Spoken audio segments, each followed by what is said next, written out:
Study IQ IAS, आपका selection हमारा mission. नमस्कार दोस्तों फाइनली पाकिस्तान ने अपने रिपोर्ट में एक्सेप्ट किया है कि वहां पर एक बहुत बड़ी वाटर क्राइसिस चल रही है और जाहिर सी बात है इसका डायरेक्ट लिंक आपको इंडस वाटर ट्रीटी के साथ देखने को मिलेगा। अच्छा, ध्यान रखिएगा, पाकिस्तान के लिए जो पूरा इंडस वाटर सिस्टम है ना, ये बहुत ज़्यादा इंपॉर्टेंट हो जाता है। सोच के देखिए, किसी एक देश का पूरा एग्रीकल्चर 80 से 90% एक पर्टिकुलर रिवर सिस्टम के ऊपर डिपेंडेंट हो और वहाँ पर अगर कोई प्रॉब्लम आ जाए तो इसका डायरेक्ट असर उनकी इकोनॉमी पर, उनके जीडीपी पर आपको देखने को मिलेगा। ये आप देख सकते हैं खबर, India's Indus treaty suspension leads to water crisis in Pakistan as पर रिपोर्ट। तो थोड़ा सा इसको डिटेल से हम समझेंगे कि आखिरकार पाकिस्तान ने अपने इस रिपोर्ट में क्या कहा है और इसका असर क्या हो सकता है। चलिए आगे बढ़ते हैं, लेकिन उससे पहले दोस्तों आप सबको बता दूं, आज से हमारा जो फाउंडेशन बैच है प्रतिज्ञा का 2026 यूपीएससी के लिए ये स्टार्ट हो रहा है। सबसे खास बात यह है इस बैच के अंदर कि अगर आप इसको लेते हो, अवेल करते हो और प्रीलिम्स को भी क्रैक कर लेते हैं, पूरा का पूरा फीस आपको रिफंड कर दिया जाएगा। इसके अलावा बहुत सारे फीचर्स हैं, लिंक कमेंट सेक्शन में दिया हुआ है, बस आपको यूज करना है ये कोड अंकित लाइव ताकि आप मैक्सिमम डिस्काउंट ले सकें।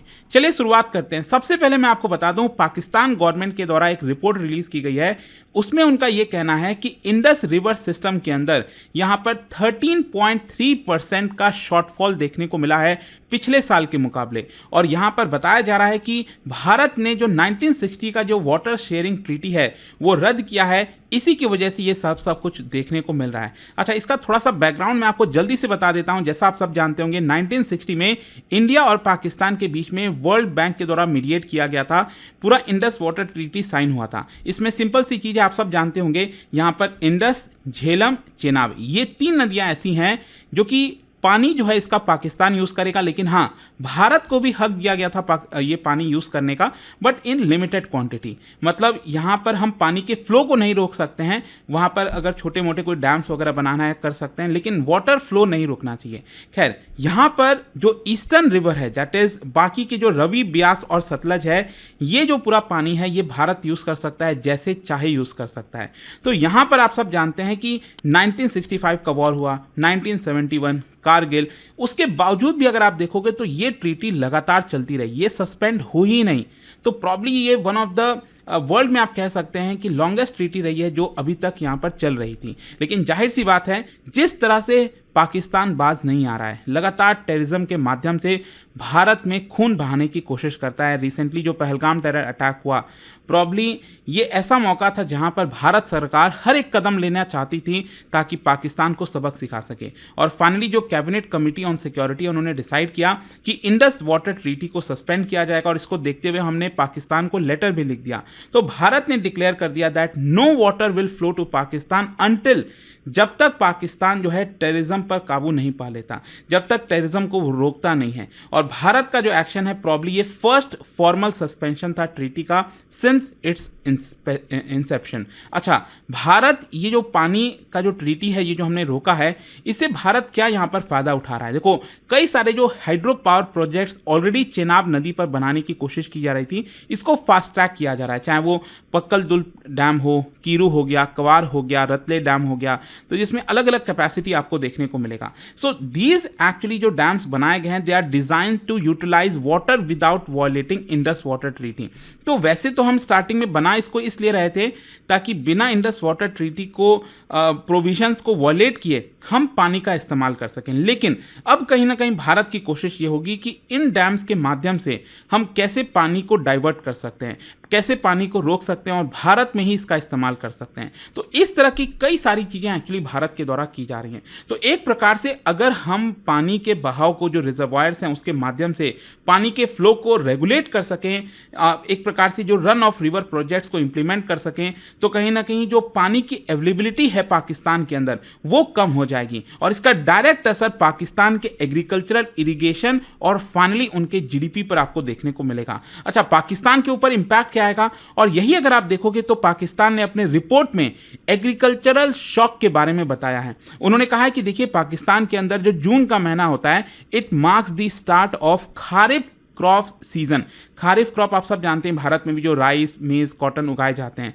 तो पाकिस्तान की जो इंडस रिवर सिस्टम अथॉरिटी है, उन्होंने यहाँ पर रिपोर्ट बनाई और बताया कि कैसे पिछले साल के मुकाबले इस साल करीब 13 to 21% का ड्रॉप रिवर फ्लो में देखने को मिला है। जैसे कि फॉर एग्जांपल बताया गया कि 2024 में पिछले साल 144,000 क्यूसेक पानी जो है रिलीज हुआ था, लेकिन यहां पर सिर्फ 1,24,500 क्यूसेक जो पानी है वो रिलीज हुआ है 5 जून को। तो पंजाब और सिंध प्रोविंस अगर आप देखोगे जो कि बहुत ज़्यादा हेविली रिलाई करते हैं इरीगेशन पर, ये अगर आप देखेंगे मैं पूरा का पूरा पंजाब प्रोविंस हो गया, फिर नीचे सिंध प्रोविंस हो गया, और फाइनली आप सब जानते हैं अरेबियन सी में जो इंडस वाटर पानी है वो अल्टीमेटली जाकर गिर जाता है।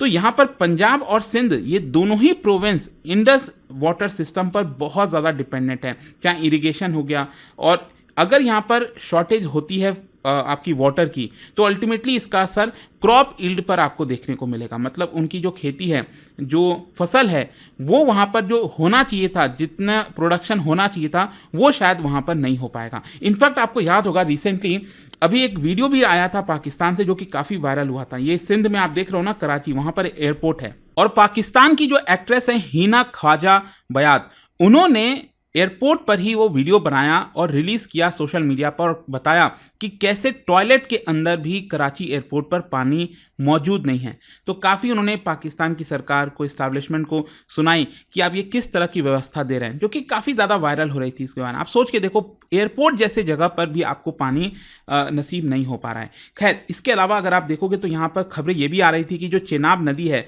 वहाँ पर भी ड्राई देखने को मिल रहा है कई सारे जगहों पर, स्पेशली क्योंकि भारत ने जो बगलिहार हो गया, सलाल डैम हो गया, उनको एक प्रकार से क्लोज किया है। तो टेंशन्स लगातार बढ़ते जा रही हैं। लेकिन अल्टीमेटली देखिए, यहाँ पर अगर एग्रीकल्चर इम्पैक्ट हो रहा है तो इसका पाकिस्तान के इकोनॉमी पर बड़ा असर होगा। जो खारिफ क्रॉप है वो पाकिस्तान के फूड सिक्योरिटी के लिए बहुत ज़्यादा क्रिटिकल है। सिर्फ फूड सिक्योरिटी नहीं, थोड़े बहुत ये लोग जो एक्सपोर्ट के थ्रू अर्निंग्स कर पाते हैं वो भी यहाँ पर नहीं हो पाएगा। तो वाटर शॉर्टेजेस की वजह से जो पूरा प्लांटिंग साइकिल है वो डिसरप्ट हो जाता है। एग्रीकल्चर में जो जीडीपी का कंट्रीब्यूशन है, एक प्रकार से जीडीपी जो कंट्रीब्यूट करती है एग्रीकल्चर के माध्यम से, वो कम हो जाएगी। जो फूड इन्फ्लेशन, ऑलरेडी आप सब जानते हैं पाकिस्तान के अंदर जो इन्फ्लेशन है वो तो पता नहीं 25%, 30%, फूड इन्फ्लेशन तो 40% चला गया। सोचिए 40% का आपको इन्फ्लेशन देखने को मिलेगा। तो ये इन्फ्लेशन और बढ़ने का खतरा, और अल्टीमेटली इसकी वजह से जो सिविल वॉर कहते हैं ना, सिविल अनरेस्ट, पूरा सोशल अनरेस्ट, वो आपको देखने को मिल सकता है। क्योंकि लोगों को अगर खाने के लिए नहीं मिलेगा, जो पैसे हैं उससे वो अगर वो खरीद नहीं पाएंगे, तो जाहिर सी बात है ये सारे प्रॉब्लम्स आपको देखने को मिलेंगे। अच्छा, अब पाकिस्तान की तरफ से डिप्लोमेटिक और लीगल मूव क्या लिया जा रहा है? पाकिस्तान का जो ऑफिशियल रिस्पॉन्स है, वैसे आप देखोगे तो अभी खबरें भी आ रही थी कि पाकिस्तान ने अभी तक 4 फॉर्मल लेटर लिखे हैं भारत को। ये साफ है कि पाकिस्तान इस समय पैनिक में है। वो बार बार भारत से गुहार कर रहा है कि प्लीज पानी को छोड़ दीजिए, इंडस वाटर ट्रीटी को सस्पेंड मत करिए। तो नाउ इट इज कंसिडरिंग कि वो इंटरनेशनल आर्बिट्रेशन के पास जाएगा। मतलब अगर भारत नहीं सुनेगा, और ऑब्वियसली बात है इस बार नहीं सुनने वाला भारत, चाहे जो हो जाए, तो यहाँ पर वर्ल्ड बैंक के पास जाएगा। अब लगता नहीं कि वर्ल्ड बैंक कोई ज़्यादा हेल्प कर पाएगा। वर्ल्ड बैंक के जो प्रेसिडेंट है वो खुद पीएम मोदी से आकर मिले थे, और उन्होंने मतलब यही कहा कि देखिए हम तो बस एक मीडिएटर का रोल प्ले किए थे, हम क्या कर सकते हैं इसके अंदर। और जहां तक हो सकता है कि Pakistan permanent court of arbitration में जाए, तो देखना होगा वहां पर भारत किस तरह से अपना स्टैंड रखता है। खैर, इसके अलावा पाकिस्तान थ्रेट भी दे रहा है, धमकी भी दे रहा है, कह रहा है कि इंडस वाटर ट्रीटी को सस्पेंड करना मतलब ये इंटरनेशनल लॉ को वॉयलेशन है, और कहीं ना कहीं ये एक्ट ऑफ वॉर है। तो एक प्रकार से ये मामला काफी ज्यादा एस्केलेट हो सकता है यहां से। अच्छा, भारत इसको कैसे प्रेशर टूल की तरह अपना रहा है? भारत का मैसेज साफ है, water and blood can not flow together. ये भारत ने पहले भी कहा है, इस बार भी कह दिया है। एंड कहीं ना कहीं इंडस वाटर ट्रीटी को सस्पेंड करके हम नॉन मिलिट्री प्यूनिटिव मेजर्स ले रहे हैं। मतलब बिना मिसाइल दागे, बिना कुछ किए हम पाकिस्तान को सबक सिखा रहे हैं एक प्रकार से। इसके अलावा यहां पर ये स्ट्रैटेजिक शिफ्ट भी आपको देखने को मिलेगा। मतलब भारत की जो फॉरेन पॉलिसी है उसमें अगर आप देखोगे तो कहीं ना कहीं ये जो वाटर सिक्योरिटी है वो भी नेशनल सिक्योरिटी की तरह हम उसको अलाइन कर रहे हैं। So India is also building diplomatic pressure on Pakistan कि आप टेरर ग्रुप्स पर एक्ट करिए। हो सकता है कि शायद बहुत प्रेशर में आकर यहाँ पर वहाँ के जो लोग हैं वो खुद सड़कों पर आ जाए और पाकिस्तान की सरकार को बोलें कि क्यों आतंकवाद फैलाते हो, क्यों ये सारी चीज़ें। खैर, वो देखना होगा, क्योंकि अगर पानी नहीं मिलेगा तो ये सारी चीज़ें हो सकती हैं। और देखिए यहाँ पर अभी खबरें भी आ रही थी कि भारत ने प्री फिजिबिलिटी जो स्टडी है चेनाब वाटर को डाइवर्ट करने के लिए वो ऑलरेडी यहाँ पर स्टार्ट कर दिया है। ये जो पूरा प्रोजेक्ट है प्रपोज किया गया है ताकि 15 to 20 मिलियन एकड़ फीट ऑफ वाटर चेनाब से जो है भारत के बाकी राज्यों में, पंजाब, हरियाणा, राजस्थान, वहां पर दिया जाए, हम उसका यूज करेंगे। खैर, इसका लीगल और एथिकल कंसिडरेशन भी हो रहा है। क्वेश्चन ये पूछे जा रहे हैं कि क्या भारत ने ट्रीटी का वॉयलेशन किया। देखो, टेक्निकली अगर आप देखोगे तो यूनिलैटरल हमने डिसीजन लिया, तो टेक्निकली हो सकता है कि बोला जाए कि हाँ भारत ने वॉयलेट किया, लेकिन भारत का प्रॉपर आर्ग्यूमेंट है। भारत का कहना है कि देखिए, एक तो क्या है ना कि ऑलरेडी यहाँ पर जो रिवर है इंडस, झेलम, चेनाब पाकिस्तान के लिए, वहाँ पर भारत का भी हक बनता है। लिमिटेड यूज़ हम कर सकते हैं। तो जब हम लिमिटेड यूज़ कर रहे थे तब भी पाकिस्तान बार बार बोलता रहता था कुछ कुछ, और अब तो क्या है कि पानी जो है सर के ऊपर से चला गया। जिस तरह से टेररिज्म फैलाया जा रहा है, तो आप ये एक्सपेक्ट नहीं कर सकते कि आप भारत में खून बहाओगे और हम आपको पानी देते रहेंगे, तो ये आप एक्सपेक्ट मत करिए। तो भारत का अपना एक तर्क है और बहुत सॉलिड यहाँ पर जस्टिफिकेशन है। और इसका जियोपॉलिटिकल इंप्लीकेशन क्या हो सकता है? देखो, एक बहुत डेंजरस प्रेसिडेंट सेट हो सकता है वाटर को वेपनाइज करने का, क्योंकि कॉन्फ्लिक्ट के समय अक्सर इस तरह की चीज़ें की जा सकती हैं। फिर इसके अलावा यहाँ पर इंटरनेशनल प्रेशर भी आ सकता है, हो सकता है। अब देखते हैं भारत इजीली उसको संभाल लेगा। फिर इसके साथ साथ पाकिस्तान चाइना की मदद ले सकता है कि ब्रह्मपुत्रा के थ्रू वो यहाँ पर भारत पर प्रेशर डाले, लेकिन एक्चुअल में अगर आप देखोगे तो चाइना कुछ ज़्यादा कर नहीं पाएगा, क्योंकि जो सिचुएशन है ना, मतलब ज़्यादातर जो पानी है ब्रह्मपुत्रा में, वो भी अगर आप देखिए तो जब वो ब्रह्मपुत्रा नदी भारत में एंटर करती है तो वहाँ पर आती है। ज़्यादा से ज़्यादा चाइना एक खतरा ये कर सकता है कि अचानक से बहुत सारा पानी रिलीज कर दे। उस केस में हमारे यहाँ बाढ़ वगैरह सिचुएशन आ सकते हैं, लेकिन अल्टीमेटली वो पानी के जो शॉर्टेज की बात कही जा रही है ना, उस पर चाइना का एक्चुअल में कंट्रोल नहीं है। ठीक है, ये भी आपको समझने की जरूरत है। तो कंक्लूजन यही निकलता है कि भारत का जो सस्पेंशन है इंडस वाटर ट्रीटी का इन रिस्पॉन्स टू टेररिज्म, ये एक बहुत मेजर शिफ्ट है साउथ एशिया वाटर डिप्लोमेसी में। और यहाँ पर देखिए, कोशिश यही होगी कि इसको केयरफुली मॉनिटर किया जाएगा। भारत अगला स्टेप क्या लेता है, पाकिस्तान क्या लेता है, पूरी सबकी निगाहें रहेगी पूरी दुनिया की इसके ऊपर। तो आई होप कि यहाँ पर आपको अच्छे से डिटेल में ये जो खबर आई थी कल, इसके बारे में समझ में आ गया होगा। और जाने से पहले एक बहुत ही इंटरेस्टिंग क्वेश्चन है, क्या आप बता सकते हो which of the following correctly matches a tributary with the river it joins? इनमें से कौन सी ट्रिब्यूटरी है जो उस रिवर को ज्वाइन कर रही है वो करेक्ट है? वो पेयर आपको बताना है कौन सा करेक्ट है।